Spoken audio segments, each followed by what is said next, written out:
Hi, I'm Charlie Collins, and we're talking sport. Yeah,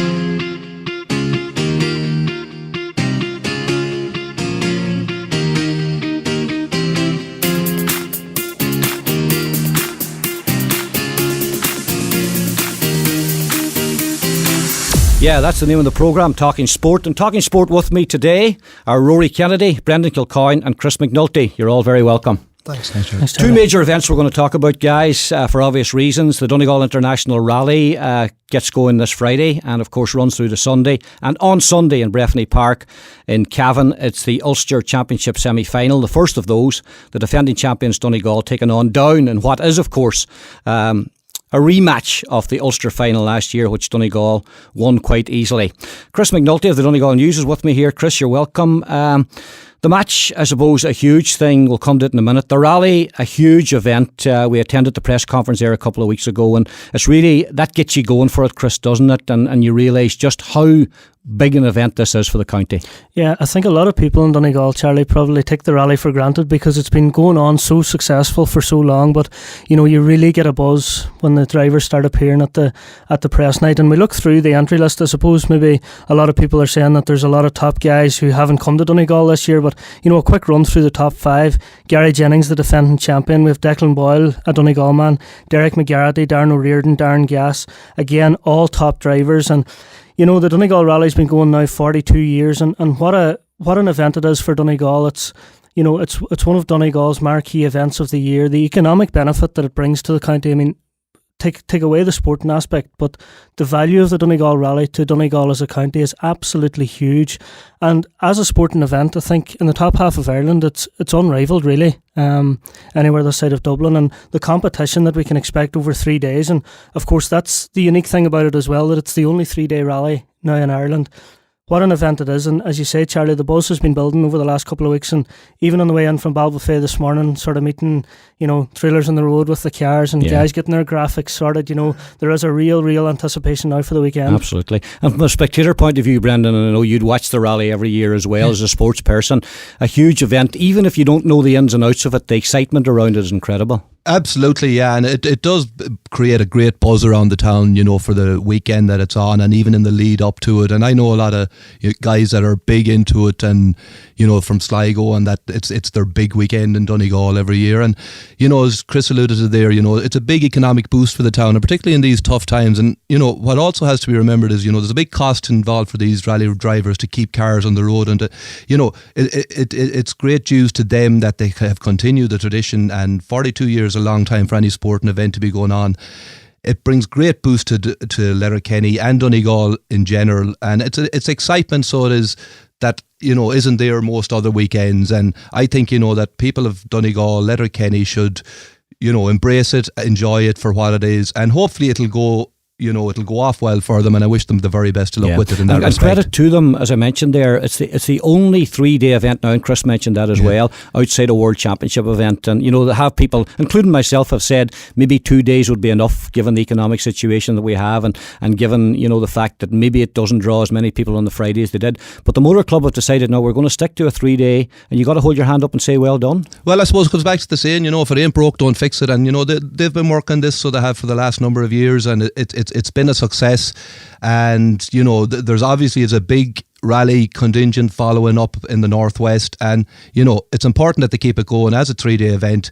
That's what it is. And you know, again, I wish them the very best of luck with it, and I'm looking forward to it for the weekend. As Brendan says there, Charlie, when you consider you know, that last year they did a survey with all the competitors, in fact last year and the year before, you know, as to the advantage or as to the you know, the belief that should the rally be a 2-day or a 3-day, and I think it was an overwhelming majority voted in favour. There's the drivers and competitors now voted in favour now of having the rally over a 3-day period. Did that surprise you, Rory, that it was so overwhelming? Well, not really, Charlie. I'm a competitor, and I did lots of rallies, more so in the past than maybe now, but I'd have to say that when you come to Donegal, it offers that unique 3-day event, you know, and this is tremendous type of rally, and over some incredibly good stages like Knockall, Atlantic Drive, Fanet Head, and so on. You could make a list as long as your arm, like. But the competitors really, that's what they come from. They're tuned into a 3-day event, and that's what they pay the extra dough to come and do, like.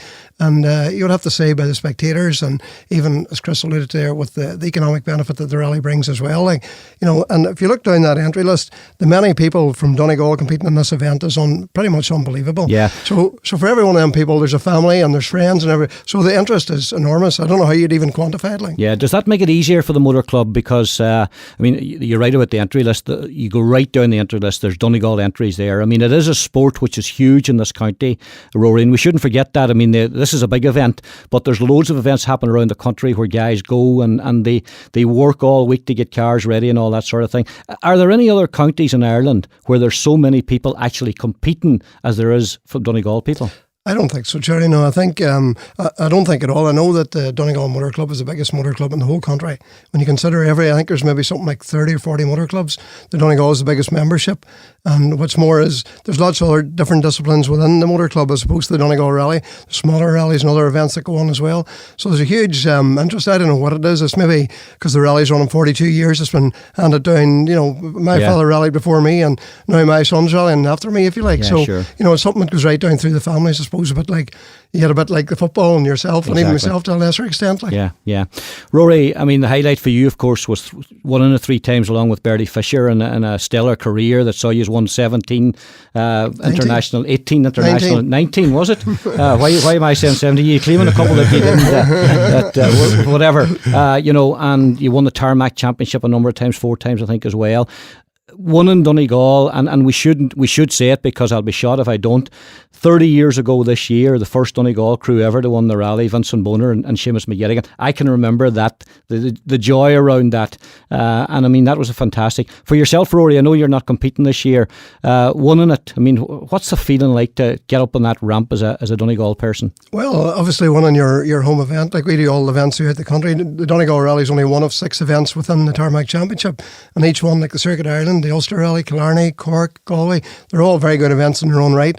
But and I've been fortunate enough to win quite a few of them as well. But there's no feeling like winning the Donegal Rally, Charlie. I can assure you that. Like especially having grown up, and like I said, my father competed before me, and then I came along and come up through the ranks and was fortunate to get pretty much the best.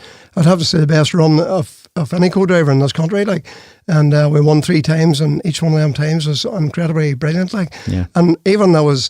I suppose as an analogy, I was standing in Croke Park last year on the hill when Donegal won, and I thought to myself, this is very close to what it's like to win the rally, even being a fan there, on that tremendous day, and really that same sort of feeling was there, so that's an interesting point, Brendan, isn't it? As a Sligo man, you've been in Donegal probably as long as you were in your native Sligo, but you even would sense the pride in Donegal people when they are successful at that level, and we've seen it recently with Jason Quigley in the boxing, and and as Rory says, one in the rally, one in the All Ireland. It is something maybe that's a little bit unique to the county. Well, yeah, absolutely. Like, and we can't forget, the logistical dimension of it, and organise the stewards, the marshals, the Gardaí, and all that. And like it may not work in other areas in the country. It's just that it has such a big impact in this Donegal rally, and that you can get all these people, and it's indicative of the support there is for rally, and that it has run so successfully year on year, and that all comes from, I suppose, from one generation to another. Rory mentioned that his father was involved in it, and now he was successful 3 times in the Donegal already, and now his lad has taken it up. So it that builds up over generations, and with when you have that, I think it can only get stronger as the years go forward. So the 3-day is, Rory mentioned it, that it is very important to keep that going, because I think it does bring it above the level of maybe other rallies that are around. No doubt about that. Chris, you would agree with that. Yeah, and I think something as well that the motor club and the organisers deserve credit for is the freshness of it. Like, I don't think there's ever 2 years in Donegal are the same in terms of the stages. Like, we had the Buncrana Town stage there for a few years. This year the drivers are coming, and I suppose you go to certain events, Rory, and they're much the same, you know what to expect, but you come up to Donegal this year and 3 great stages, Brina, Carrick and Letter League to get us underway. Then, fast forward through Saturday, but you get up on Sunday morning and, what 3 better stages of rallying would you get than Glen Village, Atlantic Drive, and then to end on Fanet Head. Like, there's no such thing as an easy stage in Donegal, and look at the entry list for previous years. Like, what rally in a place like Donegal would attract the likes of Sebastian Loeb, Colin McRae? Look at the names even that have won this event.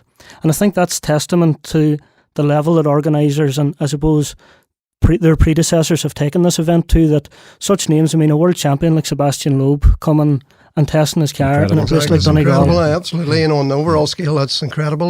But when you think about the rallies running 42 years, and you think back to the likes of Fonzie McElwee and Austin Fraser and Tom Lowe, Cal Corley, Seamus McGetting, and all these people who contributed hugely at the very beginning. Still as enthusiastic as they were back then. As ever, because we were at the press conference recently, and those same people were there. But when you consider, Charlie, like every year you build on the experience, and the thing gets better and more diverse and maybe more challenging. So every year the rally has improved and gone different directions, and they've tried different areas. We've been showing for the past few years, which was tremendous as well, and the fantastic stages in that area. So this year we're back more traditionally around Letterkenny on the Friday. But the experience of the organisers that are behind this event is incredible, and the strength and depth they have is unbelievable as well. So they deserve full credit to keep it going for so long. Rory, I know you're involved with Gary Jennings' team, and himself and Neil Doherty are defending. The joy in them and winning last year, but there's always pressure, and you've experienced this pressure coming back the following year to try and retain it. Maybe some people might have been surprised that they won it last year. Can they do it again this year? Well, some people were surprised last year that he won, but I was the only one that wasn't surprised, because Gary's a very capable driver, and he's a fantastic career behind him of what he's achieved up until now. And when he got the right machine, he was able to go out and do it right away, and he was quickest from the very beginning all the way to the very end. But even saying that, he's come back this year now, different car, same co-driver, same everything. Him and Neil are out now to try and replicate what they did last year, and I think they've every chance. If you look down the entry list there, you have Declan and Brian Boyle from Lettermack Award, very strong this year. They've been incredibly improved in leaps and bounds. And the most improved crew in the country. Most improved right across, Jerry, absolutely. I would have to say, Declan, we would tell you this himself, even though he feels good and the car's good and everything else, he just lacks the experience on this event maybe to pull out an outright one. Now, that's no criticism, absolutely not. No. But he said that himself, and what I mean is that's right. The more experience you have of the event and the stages, obviously the more that'll add to your performance. So Declan will still be very strong, and Derek McGarty, who's been coming here for years, also very strong. Darryl Reardon, he's gotten a new car, probably the most modern and best car in the event, so he shouldn't be too far away either, and Darren Gass and so on.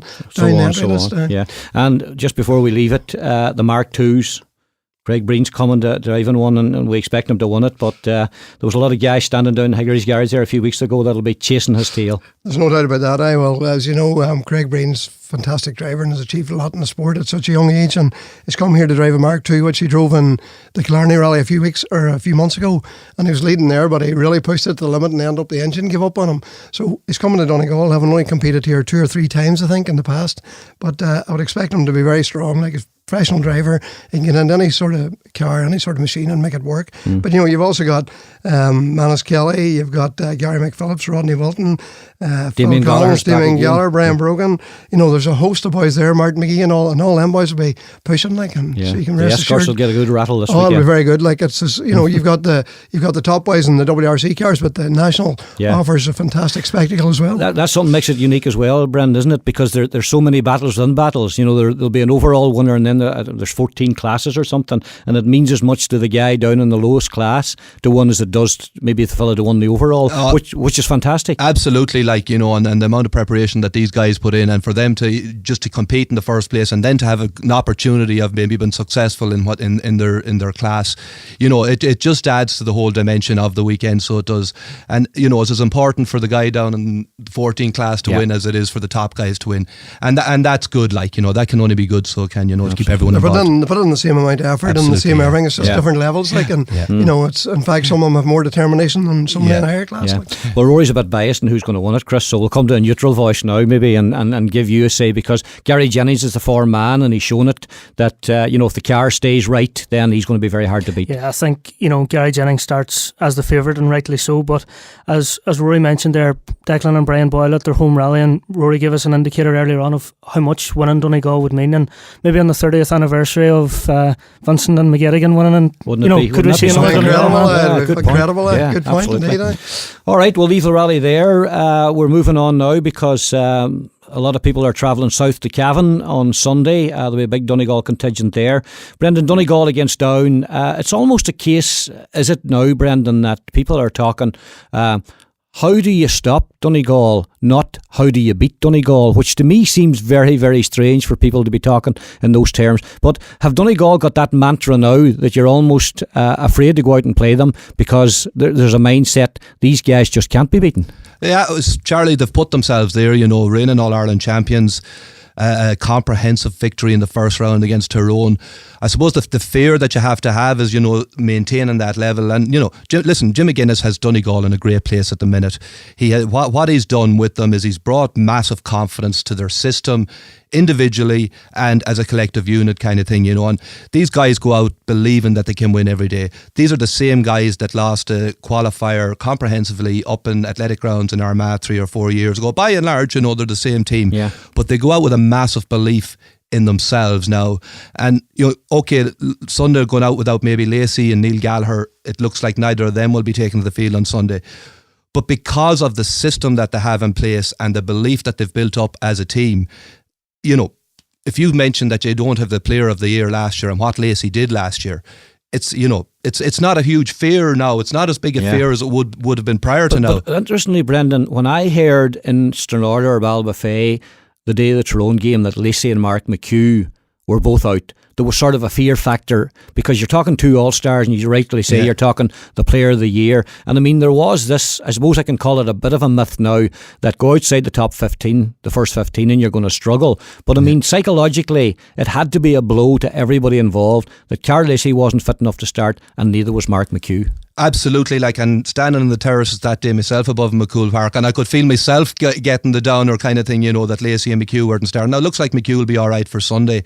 Lacey had another knee op and he's going to be out for another few weeks kind of thing, and even watching him in the warm-up, he didn't look right. Now that said, he came on and he was just like a thoroughbred when he came on, because without the running and covering the ground, he was just a class act on the ball, and every ball he got he used, and he was available to take possessions at all time. So even to have that tool to bring him on for that 20 minutes was key. Hopefully McHugh will be back fit again for this Sunday, and Declan Welch will probably slot in. What he'll do at midfield, who will partner Neil Gallagher at midfield, or who will partner Rory at midfield? Ryan Bradley did a good job against Down in the Ulster final last year. Ryan Bradley played his best football in the middle of the park last year, through Ulster, so he did, so he has that option. He has Mc Nulty, I saw him playing club football this year, and Mc Nulty's been playing very good club football this year, and he's got that bit bite in him in his game, so he has. And then you have Ross Worthy, you mentioned there that they only maybe had the 15. Ross Worthy has come through a National League campaign, enhanced his reputation against Tyrone the last day when he came on and made a big difference. So hopefully we'd like to see Ross develop too, and that all adds. And but the key last year was keeping the 15 fit through the year. Yeah. And that's the test this year, is that possible? Yeah. Down, I mean, always dangerous. And we saw that against Derry, because at half time I watched that game. I wouldn't have given tuppence for Down coming back. But they came back and they won comprehensively. Now, Derry were disappointing in the second half, Chris. But Down are dangerous in attack. And I think, I've done a bit for the article for the paper this week, and I've reminded people that up until Frank McGlynn's goal in Clonus, it was a very close game. I mean, Donegal ran away after that, but up to that, Down were well in that game. Yeah, I think Down in the Ulster final last year probably gave Donegal as closer run up to that point, maybe outside of their games against Tyrone. But I think, Charlie, Donegal have moved on from last year. I know we had a poor league campaign and stuff, but I think as has already been proven, and as Jim had said all along, the league was an irrelevance really, and it was all geared about championship, and everything they were doing was geared about the Tyrone game, and it's now been geared to the Down game. But Brendan mentioned something there, and I think it's the key that they've built it on is their belief. It's just utter belief in everything they do, Charlie. Negativity just doesn't come into their airspace, and I think it was very, very interesting. We always talk about managers, you should play your best team, and if a guy's struggling, but if he's fit to go at all, then start him. But when I asked Jim this last weekend, and he said he didn't want the negativity of having to take Mark McHugh off or Carl Lacey off. So instead, when the game was on the melting pot, all of a sudden the crowd see these two guys warming up, and it gives everything a lift. So rather than have the negativity of taking them off, he brought them on to see out the game. And I suppose there's a belief in the system as well, and the system isn't based around one man. And so if that one man's out, the whole thing falls. It's just all about the system and all about slotting these guys into their different holes on the field. And we're without Carl Lacey against Tyrone, Declan Walsh slots, and we're without Neil Gallagher, excuse me, and Carl Lacey this weekend. There will be another 2 guys who will slot in, and I would have firm belief that they will be able to do it. What struck me, Chris, about that, whenever when I was at the match, I stood behind the goals on the river end, and what struck me about that game, thinking back afterwards, was that everything that Mickey Hart had said, and all the other pundits in the papers and the TV and so on, said Donegal now are in Division 2, and nobody wins anything out of Division 2 and so on. Yeah. And still, McGuinness came out that day and the team put on a performance, and it really tore up the form book once again. Yeah. Like all these people have said, and Mickey Hart in particular said that he felt that Division 2 wasn't the place to be going forward to win the All Ireland, but nevertheless they went out. And I'd say when McGuinness went home and sat down and put his feet up, he said that's a good day's work done there, having beaten Mickey Hart and Tyrone that day. As Chris said, Rory, it put so much into that 26th of May, as if the world was going to end on the 26th of May. Now, if the rally wasn't happening, Rory, I know that you'd be in Cavan because you attend all the games. I mean, just picking up on the point the boys made, you've seen the improvement and this psychological situation that Donegal have got themselves into. And it's very much like maybe Gary Jennings and Neil Doherty preparing themselves for the weekend. You've got to put yourself up to a certain level, but you won't do that unless you've prepared properly. Oh, absolutely. Well, fail to prepare to feel, like is the code of cliche, but still no. When them boys run out on the field there, them Donegal boys from all last year, even from mid-season, the way they were showing that form, you could see it on it, and you could see the belief was on them boys that could do it themselves. And the final was unbelievable, incredible game to be at, and one of the greatest sporting moments, I suppose, to this county for 20 odd years. But Jim McGuinness has done something special, and if I could get this into my 2 boys this week, I'd be much happier too. Brendan, interesting point, of course, because James McCartan has a quandary here. How does he approach this game? What does he do? How does he plan to beat Donegal? Because as I said at the start here, when we start talking about this, there's almost a mindset as how do you stop them, never mind how do you beat them. Yeah, well, I think Down will come into the game with a certain amount of confidence. We have to go back to, half-time Derry down, and Derry were phenomenal. Owen Bradley put on one of the best displays of football I've seen in a long, long time in the first half. Yeah. And it looked like Derry will go on. So Down are going to garnish a lot of, reward by being able to stem that tide and come back into the game and dominate them for the second half. Now, we talked about Donegal systems and this and that and the other, but the key here is quality. Donegal have quality on their inside forward line in McBrearty, McFadden and Murphy. 3 guys, 6 foot plus, 14, 15 stone.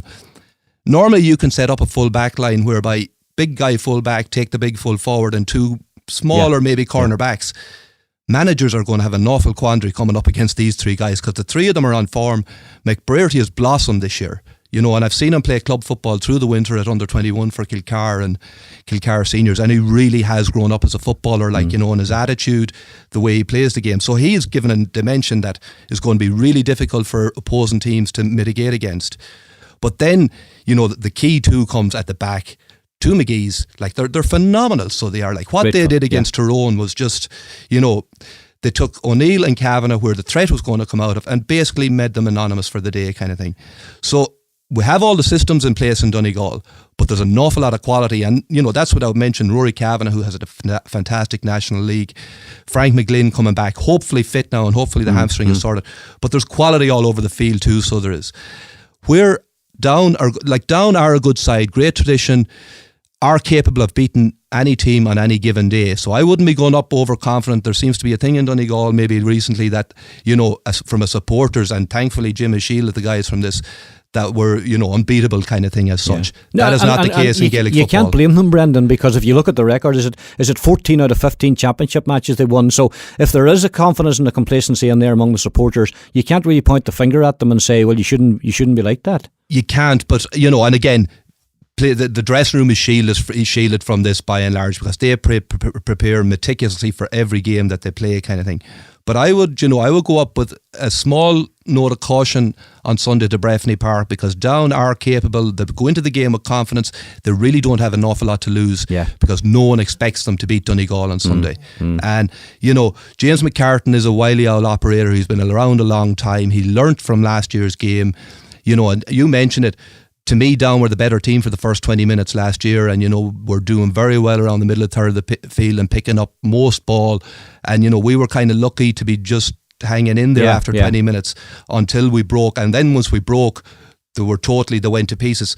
I think they're a fitter, probably better, mentally prepared team Down this year, so I would expect to see a good challenge from Down on Sunday, and I hope it is a good challenge, because Donegal need good challenges to push them all the way going forward. Yeah, that's an excellent point, isn't it? Yeah, go ahead, Rory. Do you feel when they played Derry though, Brendan, that did Derry collapse, or did Down sort of did they increase the momentum to go on to win the event? I think there was a bit of both, Rory, in that I think McCartan got them into the dressing room and read them the riot act, because Bradley, even though he was been double marked, was he was cleaning up. Now he was getting some class ball in, but everything he did to me was magic. Watching as a GAA follower was magic to watch what he was doing.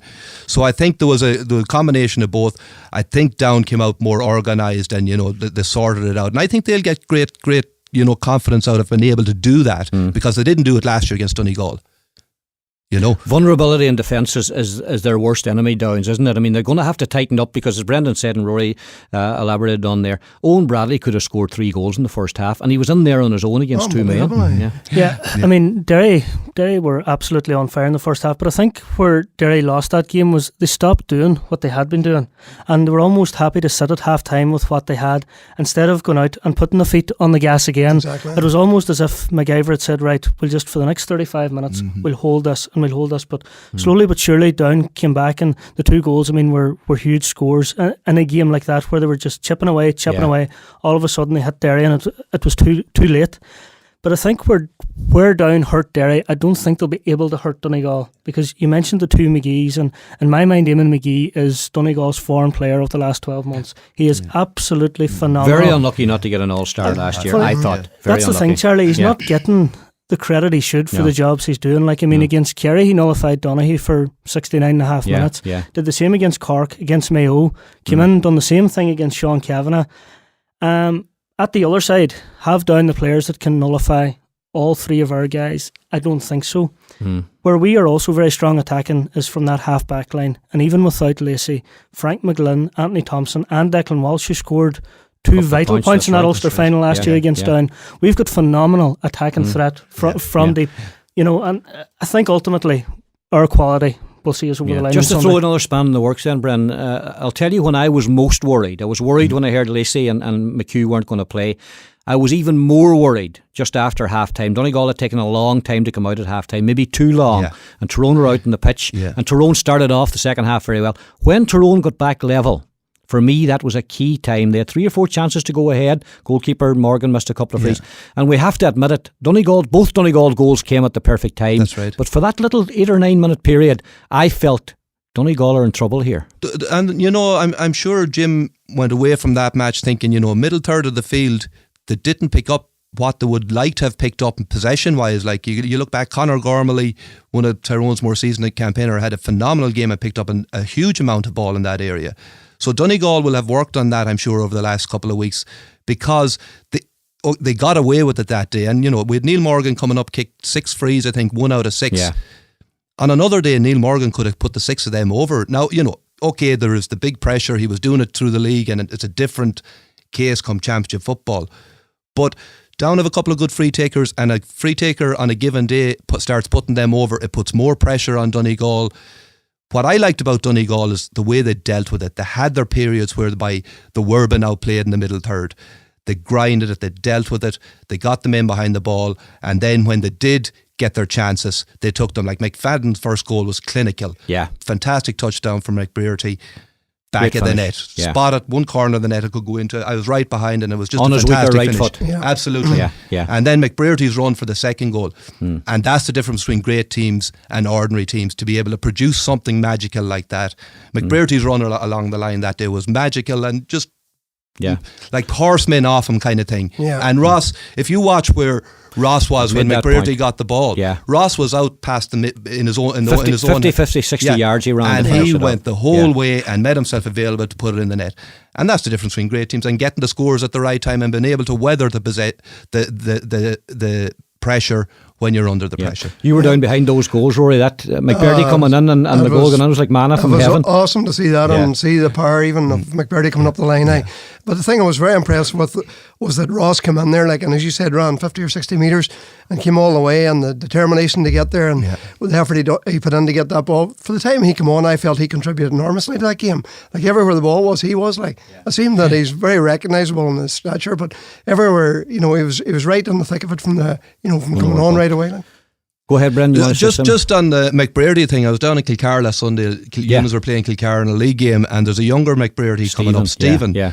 And to look at him, you swear it was Patrick. Like he's the same build of a lad from the distance, and is going to be a very good footballer too. Now, unfortunately, he picked up an injury very early in the second half, and I hope it's not too bad because I know he's only coming back from another injury. But it can only be positive for Donegal if the likes of these type of guys are coming through. Martin McHugh keeps telling me that the conveyor belt from Kilcar is working very well at the moment, and it's going to. Well, certainly, Donegal are winning All Irelands when Kilcar are going well. You certainly look at young, Stephen, who I mentioned there, and you look at there's two other very good McHughes, Owen and Ryan, that are very good footballers too. So there's no doubt about it that they have them. Very quickly round the table, Donegal down, Donegal to 1, Rory. Oh, for sure, Donegal all the way. Yeah, Brendan. Yeah, I'm going to go with Donegal to win. I hope it's a test. I think it will be a test, but I think Donegal have enough in the day. Yeah, I don't see anything other than a Donegal win. I think Down are going to need too much to go in their favour, so I think Donegal comfortably. Well, we'll just move on quickly to another very exciting final down in your native province. Leitrim against London, and what gets me about this, Brendan, is it doesn't matter who wins because it matters because they're in an iconic final, so let's not disrespect that, but Mayo will blow them away in the final. But the losers of this against Mayo will be in the All-Ireland last 12. It just doesn't seem right. Yeah, there is that anomaly within the system at the minute, whereby some championships or some provincial championships are stronger than the others. Leitrim and London, this is a very hurtful subject for me, so it is, Charlie, because I thought Sligo would be playing this Sunday kind of thing. But no, listen, London, they are merit. I was fearful the week before the Ruislip game the last day that, London would beat Sligo. I was aware Sligo weren't going that well. This big result for London was on the cards for the last few years. Let's not forget that this present Mayo team are taking to extra time, and very lucky got the extra time 2 years ago. Yeah. Leitrim got out of it by a point last year. So, but on the bigger picture, London, Leitrim, if Leitrim win, you at least you're going to have a crowd and a Connacht final of a spectacle. If London win, you're talking about a busload of supporters coming from London against Mayo, and it does devalue the Connacht Championship. And I'm not begrudging London their win. They put in big work over there, and fair play to them. They beat Sligo fair, no problem whatsoever. But you mentioned there, into the last 12, this is the way it is kind of thing. Going back through the years, there's been massive margins of victory in Munster. There's been massive margins of victory in Connacht. There's been big margins of victory in Leinster, and Ulster is the only real championship match that any given day any team can beat another team kind of thing. And you had Fermanagh coming through a few years ago, Antrim got to another, so it is very strong in Ulster. The other championships are lopsided kind of thing, and that's the way it's been for the last 40, 50 years. And, going forward, I don't know if there's a solution. I don't know if changing it'll make it better. I think you've 9 teams in the country at the minute that are probably a cut above the rest. And the cream will always come to the top. And I think, come August, you'll have them 8 teams in the quarterfinals. And that's when the real business end of things will start. Absolutely. Okay, very briefly, we're just going to move to soccer. Lots of news, but we're just going to deal one in particular, Chris. I don't know where I saw it or heard it first. Joe Kinnear back at Newcastle United. I thought this has to be a joke. I think Will Dowling put it up on Twitter, and I said this is too bizarre to be funny. But he's back, and we've heard this morning that the chief executive has resigned. What's going on? I think it's just summed up, Charlie. Mike Ashley's tenure as the owner of Newcastle United, it just rumbles from disaster to disaster. He gets over one controversy and all of a sudden there's another one here. It's one of the most bizarre things I have seen in Premiership soccer over the years.